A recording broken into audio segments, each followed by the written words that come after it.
Aralıq dənizi siklonunun təsiri nəticəsində ölkə ərazisində güclü yağıntılar müşahidə edilib.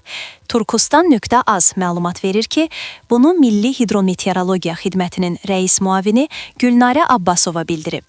O deyib ki, Aralıq dənizi rayonlarından hərəkət edən siklonun təsiri nəticəsində ölkə ərazisində dekabrın 9-unun axşam saatlarından başlayan leysan xarakterli yağış 10-unu gün ərzində bəzi yerlərdə daha da intensivləşərək 11-im səhərədək fasilələrlə davam edib. Dağlıq ərazilərə Kəlbəcər, Laçın, Qubadlı, Zaqatala və Şahdağa qar yağıb. Ölkənin şərq ərazilərində və Abşeron yarımadasında yağıntılar digər bölgələrlə müqayisədə daha intensiv və güclü olub.